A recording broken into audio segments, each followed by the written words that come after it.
वहाँ की व्यवस्थाएं बहुत मजबूत हो चुकी हैं और वहाँ पर कोई गरीब आदमी नहीं है, हर आदमी अपने पैरों पे खड़ा है।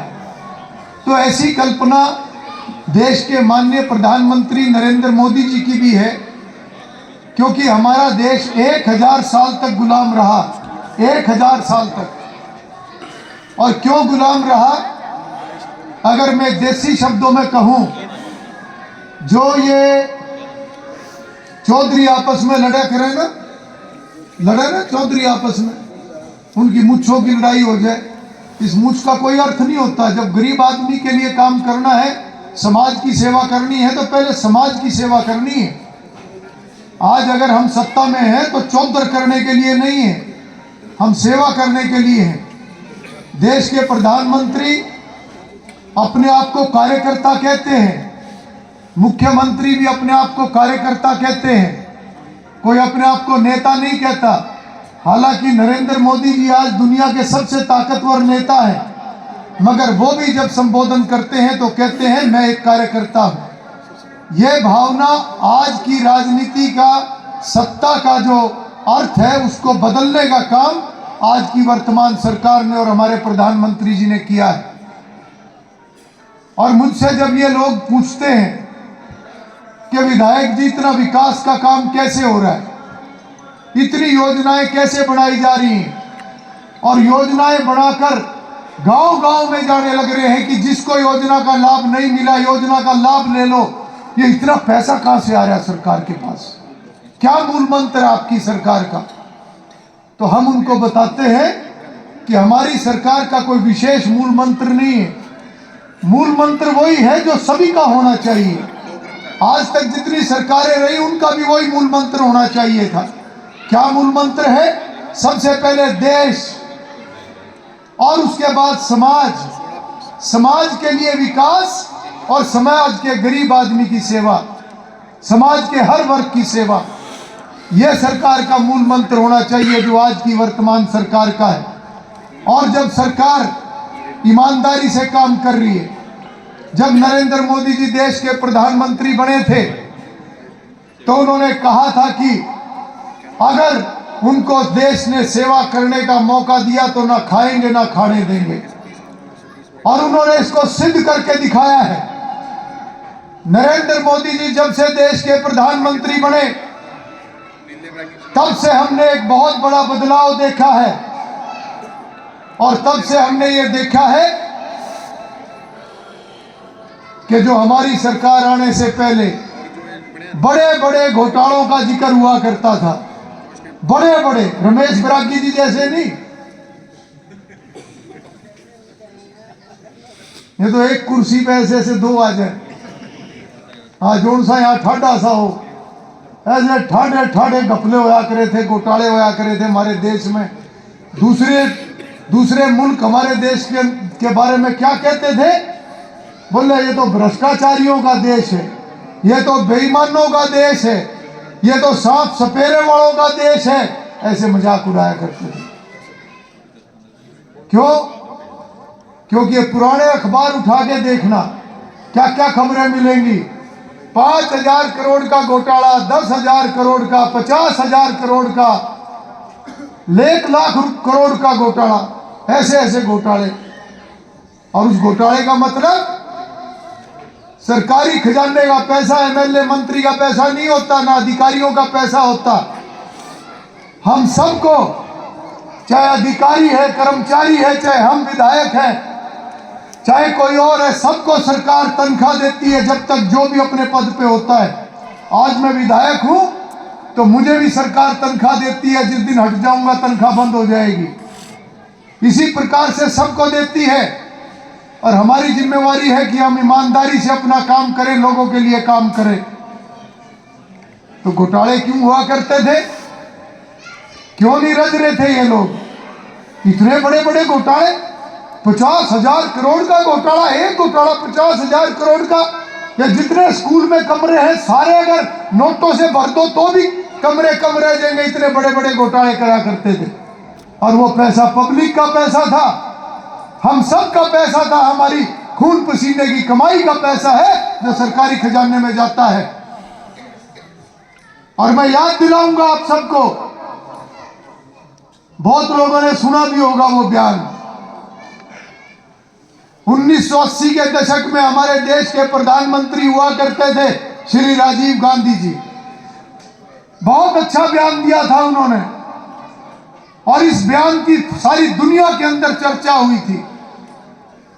और वो एक ऐसा बयान था जो किसी नेता ने बयान नहीं दिया था, किसी विपक्ष के नेता ने बयान नहीं दिया था कि किसी ने विपक्षी नेता ने सरकार के ऊपर कटाक्ष कर दिया हो।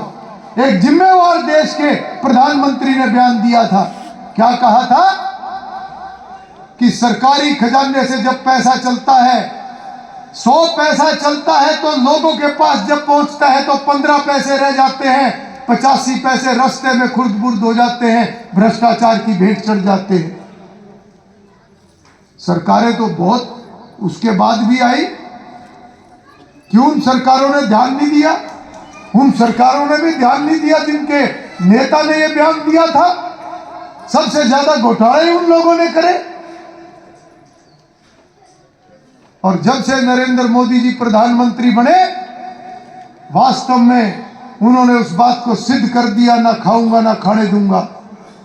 आज हमारी पार्टी, हमारी सरकार, चाहे केंद्र की है चाहे प्रदेश की है, ईमानदारी से काम कर रहे हैं। और किसी भी नेता को, चाहे कोई कितने ही बड़े पद पे बैठा हो, घोटाला करने का अधिकार किसी को नहीं है। अगर कंपटीशन करना है तो सेवा का करना पड़ेगा। अगर कोई सेवा करेगा तो टिकेगा, नई सेवा का कंपटीशन करेगा, घर बिठा देंगे 2 मिनट के अंदर। यह आज की वर्तमान सरकार है। इसकी आज देश को जरूरत थी, इसकी आज समाज को जरूरत थी। मैं ये नहीं कहता सारा भ्रष्टाचार खत्म हो गया, अभी भी है कई लोग गांठबाज करें, पता हमने सब। सिस्टम में अभी कमियां हैं, सरकार उनको ठीक भी करने लग रही है। बहुत लोग जेल में भी जाने लग रहे हैं, बड़े बड़े अधिकारी भी जाने लग रहे हैं, नेताओं के घर पे भी छापे पड़ने लग रहे हैं। सरकार लगी हुई है उस काम के ऊपर। मगर इतना बदलाव जरूर आ गया, मानना पड़ेगा सबको।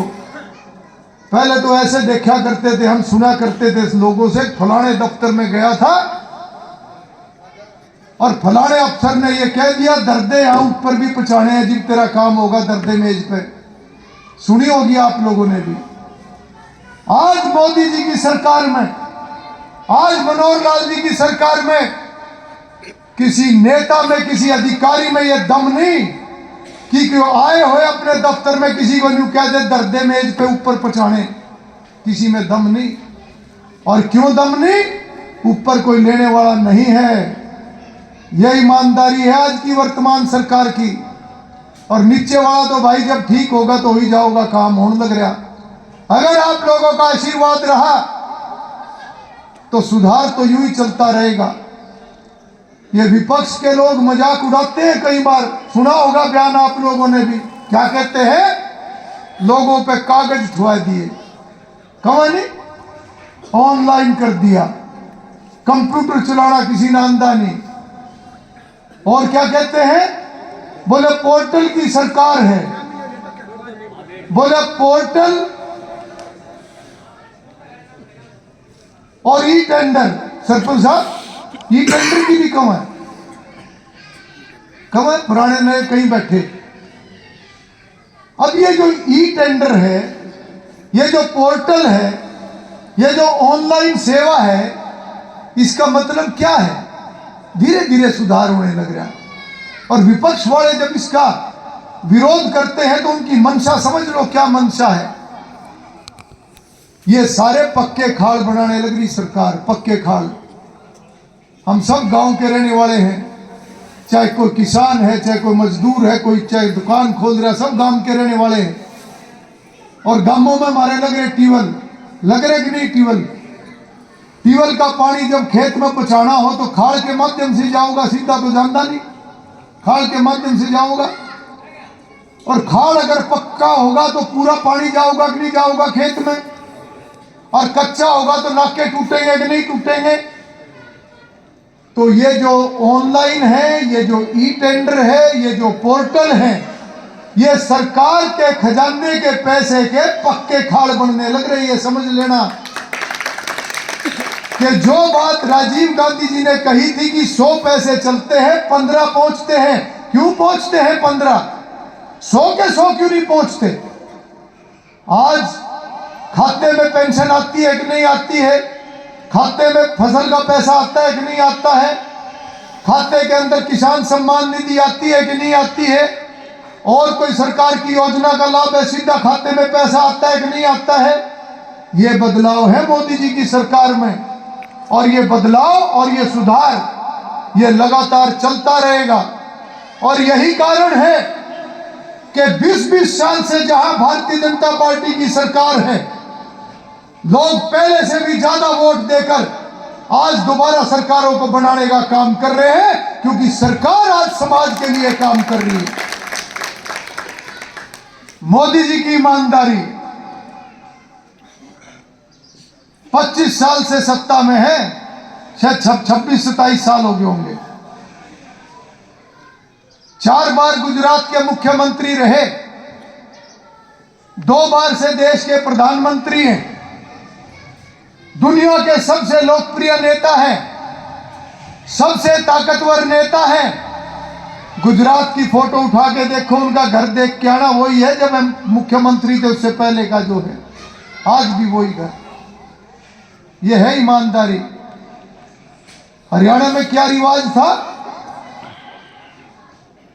यू मुख्यमंत्री का रिश्तेदार, यू उसका भतीजा, यू फलाने मंत्री का भतीजा, यू फलाने का छोरा, खुल रही दुकान, नौकरियों की दुकान खुल रही, लाओ पीछे नौकरी लगा देंगे। मेरे पर भी आया करे थे कई लोग, मेरे पर भी कितने लोग बोले पीछे दिए थे नौकरी के नाम के, फंस गए, मगर मेरे से पूछ के दिए थे, जिस पे दिए थे कटवा ले। पुरानी सरकारों की बात कर रहा हूं। आज पूरे हरियाणा प्रदेश में एक आदमी नहीं मिलेगा जो कह देगा ले पीछे तेरी नौकरी लगा दूंगा, एक आदमी नहीं पानेगा। इसको कहते हैं ईमानदारी। और इससे आगे बढ़ के अगर बताऊं, मैं 9 साल से एमएलए हूं, और भी मेरे जैसे एमएलए मंत्री कई हैं, एमपी हैं, मुख्यमंत्री जी दूसरा प्लान मुख्यमंत्री हैं। मैंने विधानसभा के अंदर यह बात कही थी कि उठा लो लिस्ट पुरानी 2014 से पहले की, उठा लो आज वाली लिस्ट, भेज दो गांवों में सारी लिस्टों को लेके, करवाओ सर्वे, देखो कितने पहले मेरिट पे लगा करे थे, कितने सिफारिशों पे लगा करे थे, कितने पैसे से लगा करे थे, और दिखवा लो हमारे टाइम की नौकरी। एक एमएलए मंत्री का छोरा, किसी का साड़ी का छोरा, किसी का भतीजा, कोई सा अफसर लगा हो, पहले तो छाट के लेकर थे नौकरी। यू मेरा छोरा डीएसपी लगेगा, यू मेरा भतीजा यू इंस्पेक्टर लगेगा, यू मेरा साड़ी का छोरा, उसकी भी बताओ थे यू लगेगा, वही लगे थे, न्यू के न्यू लगे करे थे। आज क्यों नहीं लगते? आज थानेदार लगने लग रहे गरीब गरीब परिवारों के। मेरे गांव में थानेदार लगे, रविंद्र कल्याण के कुनबे का नहीं लगा, सैन समाज का बिल्लू, जिसको प्यार से बिल्लू नाई कहते हैं, उसका छोरा लगा। इसको कहते हैं ईमानदारी। और ये समझने की बात है, क्यों बकान वाले तो भी आओगे, शुरू हो गए होंगे मेरे ख्याल आने लग गए कि नहीं आने लग गए, इलेक्शन आने लग रहे भाई। साल मारा रह गया एमएलए वाले घर, 5-4 महीने रह गए एमपी वाले के, ये चालू हो जाएंगे सारे आने। क्या कहेंगे? विकास। बोले देखो सड़क, कितनी सड़क में गड्ढे हो रहे, बड़ी बड़ी फोटो दिखाओगे, देखो फलाना वो कॉलेज का काम रुक गया, 4 महीने हुए, 8 महीने हुए, 2 साल हुए। मनु नहीं बताने के आखिर सरकार में 5 नवे अस्पताल बने, वो यह बात नहीं बताने के इस सरकार में मेडिकल यूनिवर्सिटी बनने लगी थारे एरिया में, इतनी बड़ी पीजीआई जैसी, जो 10 साल पीछे मेरे डॉक्टर बैठे, यहां पर सारा स्वास्थ्य विभाग बैठा मेरा। मेडिकल यूनिवर्सिटी का मतलब क्या है ये जानते हैं हम? देसी भाषा में क्या समझते हैं? जैसी चंडीगढ़ की पीजीआई, जैसी रोहतक की पीजीआई, ऐसी बनेगी 10-15 साल के बाद। ऐसे हालात बन जाएंगे कि कहीं धक्के खाने की जरूरत नहीं। कितना रोजगार मिलेगा लोगों को, कितने इलाज, बड़े बड़े 8 अस्पताल बनने लग रहे, अगले साल से काम वहां पे शुरू हो जाएगा, सब बिल्डिंग बन के तैयार होगी।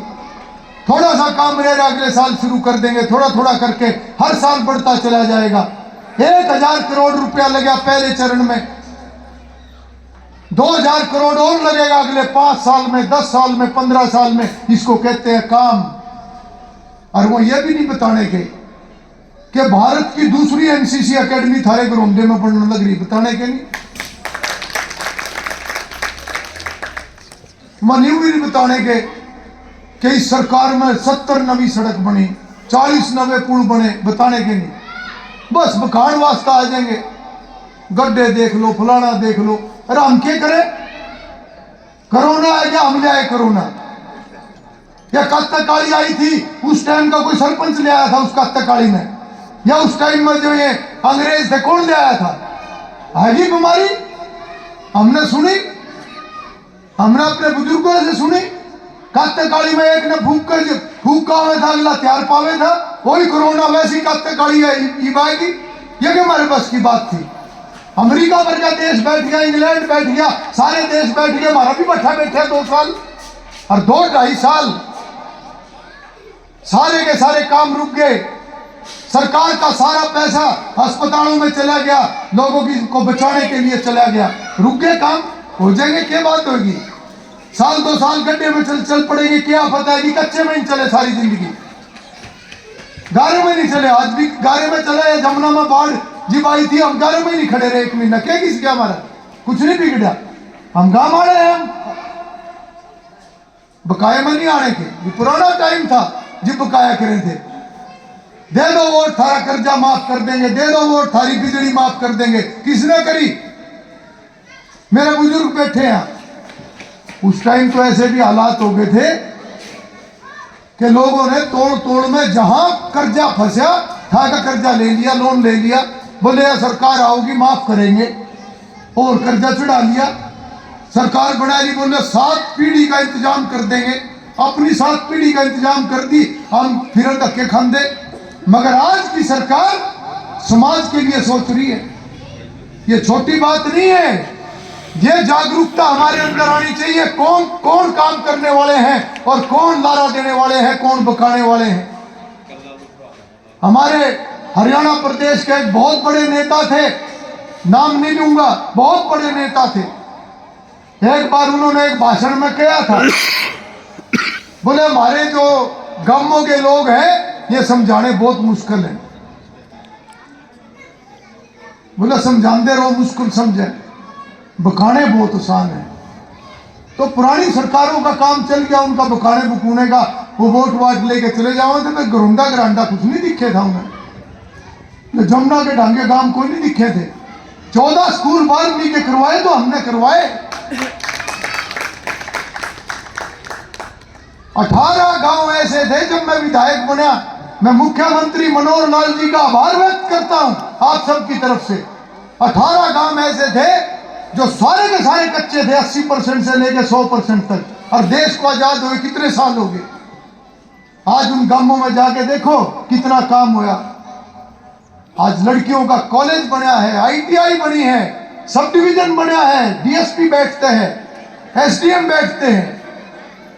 आज दूसरी ITI जमुना बेल्ट के लिए वो भी मंजूर मुख्यमंत्री जी ने कर दी। मेरी बहनें बैठी हैं यहाँ पर, सेल्फ हेल्प ग्रुप वाले। सबको पैरों पे खड़ा करना है, ये सरकार का लक्ष्य है, ये मोदी जी का लक्ष्य है। और हरियाणा प्रदेश का पहला सेल्फ हेल्प ग्रुप का ट्रेनिंग सेंटर घरोंडा के अंदर मंजूर हुआ है। मुख्यमंत्री जी का धन्यवाद करता हूं। 1 एकड़ जमीन और 3.5 करोड़ रुपया उसके ऊपर लगेगा। और जितनी भी हमारी बहनें, हमारी बेटियां काम करती हैं सेल्फ हेल्प ग्रुप में, जब ये बन के तैयार हो जाएगा तो आने वाले समय में जो भी काम कर रही है उसकी और ट्रेनिंग दी जाएगी, ताकि वो और अच्छा कर सके, और बेहतर चीज बना सके, और वो चीज और महंगी बिके। आगे उनका कैसे बिकेगा, कैसे मार्केटिंग होगी, ये सारी योजना हमने बनाई हुई है। आज गरीब आदमी की अगर मैं बात करूं, जब हमारी सरकार बनी, हर गांव में से 2, 4, 5, 10 गरीब लोग मेरे पास आया करते थे। और जब वो आके कहा करते थे, बोले विधायक जी गांव में आकर देख लो, किसी से पूछ लो, मेरा घर देख लो और गांव में कहीं इंक्वायरी कर लेना। बोले मैं बहुत गरीब हूं, हम बहुत गरीब है, हमारा बीपीएल नहीं है। और कोठी वाले का भी नाम बाजे बाजेगा ले देते, जाके देखियो फलाने की कोठी, उसका बीपीएल बन रहा, हमारा नहीं बना। था मुंह देखमा काम के नहीं था। ये मुंह देखमा काम खत्म कर दिया मोदी जी की सरकार ने, मनोहर लाल जी की सरकार ने। जब हमारी सरकार बनी तो 11 लाख बीपीएल कार्ड थे। आज परिवार पहचान पत्र बना के 19 लाख नए बीपीएल कार्ड बनाने का काम कर दिया हमारी सरकार ने, मनोहर लाल जी की सरकार ने।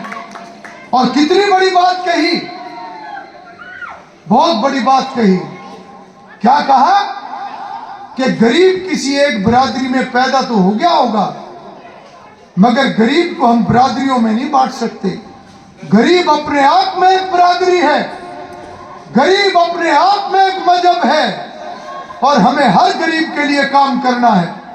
जो ये 19 लाख बीपीएल कार्ड नए बनाए हरियाणा प्रदेश में, 27,000 घरौंदा हल्के में बने हैं, ये 36 बिरादरी के गरीब परिवारों की पहचान करके बनाए गए हैं। और इन सभी का आयुष्मान कार्ड भी बनना शुरू हो गया 5 लाख तक का। और जैसे घर बैठे ये बीपीएल कार्ड बने हैं, मेरे पे कितने आगे होंगे? जो मेरे पास आया करे थे हर गांव से 2, 4, 5, 10, मेरे पे आगे होंगे, 500 आगे होंगे, 700 आगे होंगे, इससे ज्यादा तो नहीं आए होंगे। मगर जब परिवार पहचान पत्र बनाया तो 500-700 लोगों का घरौंदा में बीपीएल नहीं बना, 27,000 का बना। यह सरकार की गंभीरता है, यह सरकार की ईमानदारी है। और अगली बात भी बता दूं, पहले तो यह था थोड़ा सा काम हो जाए तो एहसान तोड़ देते थे, आज कोई एहसान नहीं तोड़ता। ये जिम्मेवारी है, यह वचनबद्धता है।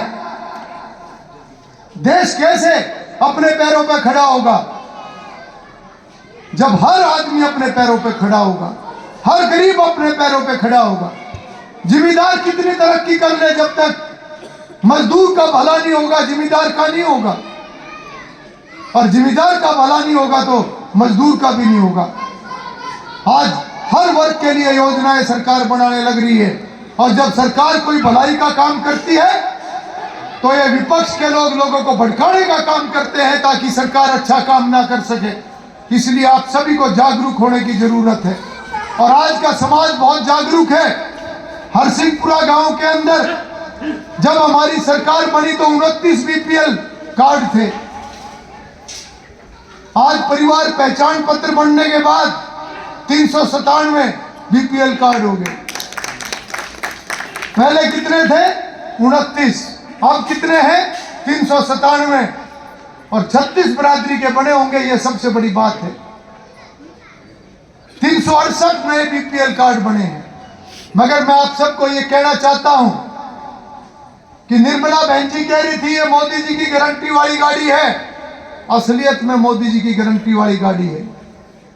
आज वो उस कुर्सी पे बैठे हैं, देश की सबसे बड़ी कुर्सी पे बैठे हैं, जहां देश को मजबूत करने के लिए धारा 370 हटाने का काम कर रहे हैं, जहां हमारी प्राचीन संस्कृति को आगे बढ़ाते हुए आज योग दिवस सारी दुनिया में मनाया जाता है। आज आयुर्वेद को सारी दुनिया दोबारा पहचानने लग गई। आज हमारी आस्थाओं की कदर करते हुए राम मंदिर का निर्माण 22 तारीख को प्राण प्रतिष्ठा होगी। यह सब काम करते हुए नरेंद्र मोदी जी को उस कुर्सी के ऊपर बैठे हुए अपने देश का हर गरीब आदमी दिखाई देता है। हर गरीब आदमी के लिए लगातार योजनाओं का बनाने का काम कर रहे हैं, और न केवल बनाने का काम, गांव-गांव के अंदर ये यात्रा को पहुंचाकर इस बात को सुनिश्चित कर रहे हैं कि हर आदमी को योजना का लाभ मिलना चाहिए, चाहे वो मौके पे मिले। अगर किसी को मौके पे मिलेगा, हर गांव के अंदर 20, 50, 100 लोगों का मौके के ऊपर काम होने लग रहा है। और जिसके कागजों में कमी है कुछ दिन के बाद हो जाएगा, जिसका नहीं होने वाला है उसको भी बता देंगे। यह है सरकार की गंभीरता। इसलिए मैं भी आपको कह रहा था कि अगर आप लोगों का बीपीएल कार्ड घर बैठे बना है तो आने वाले सालों में मकान भी घर बैठे आएगा। ये आज बता के जा रहा हूं आप लोगों को, कहीं धक्के खाने की जरूरत नहीं।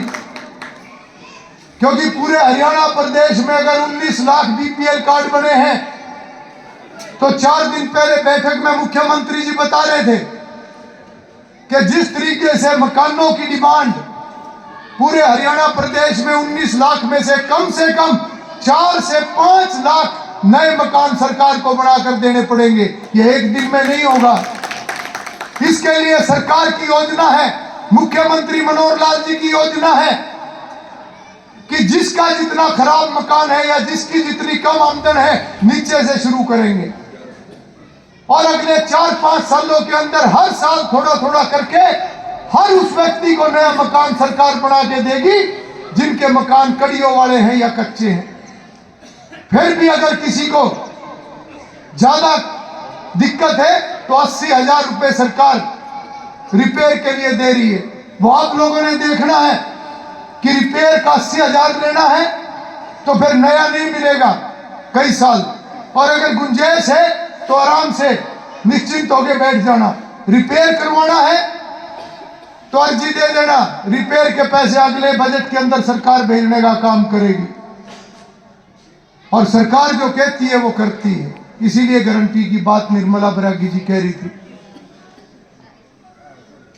याद करो 2014 में जब हमारी सरकार बनी पेंशन कितनी थी?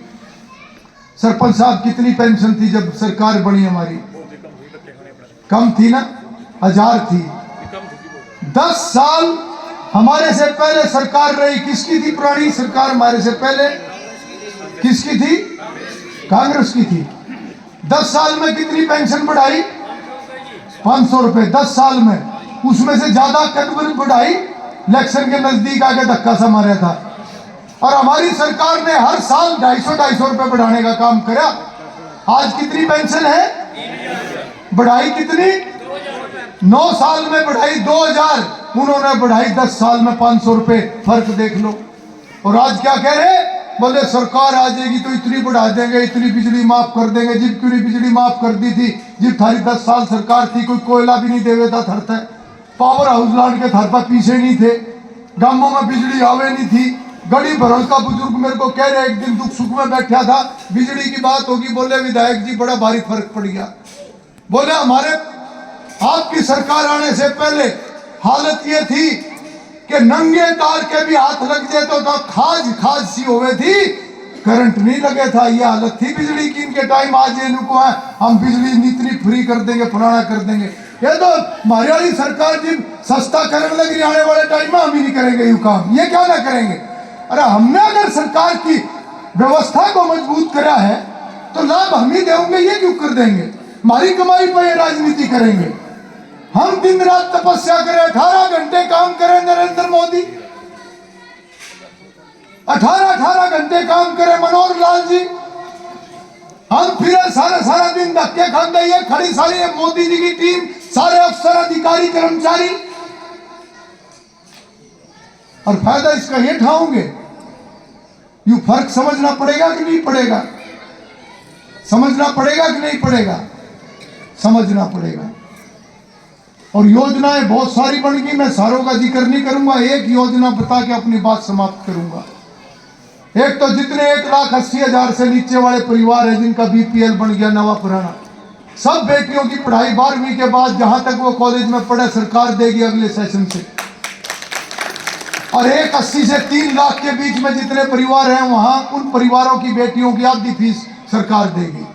जैसे कि आयुष्मान कार्ड में 1,80,000 तक का पूरा मुफ्त इलाज 5 लाख तक का सरकार दे रही है, और 1,80,000 से 3 लाख तक आधा नहीं पूरा 1,500 रुपए देके केवल उन परिवारों को जो 1,80,000 से 3 लाख के बीच में जिनकी आमदन है, केवल 1,500 रुपए साल के देने, 5 लाख का पूरा इलाज उनका भी।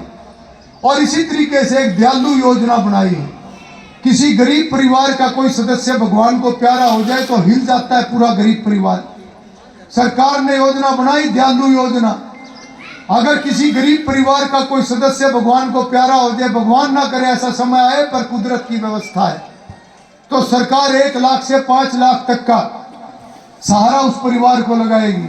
किसी भी कारण से मृत्यु हुई हो 6 साल से 12 साल की उम्र है तो 1 लाख, 12 से 18 है तो 2 लाख, 18 से 25 साल की उम्र है तो 3 लाख, 25 साल से 45 साल की उम्र है तो 5 लाख, और 45 से 60 साल की उम्र उस सदस्य की हो तो 3 लाख। यह भी योजना मनोहर लाल जी ने बना दी, और इस प्रकार से और बहुत सारी योजनाएं लगातार सरकार बना भी रही है और गांव-गांव तक पहुंचाने का काम भी कर रही है। आप सब ने मेरी बात को बहुत धैर्य से सुना, यहाँ आने पर बहुत मान सम्मान आप सब ने दिया। मैं आप सभी का बहुत बहुत धन्यवाद करता हूँ। बहुत बहुत धन्यवाद।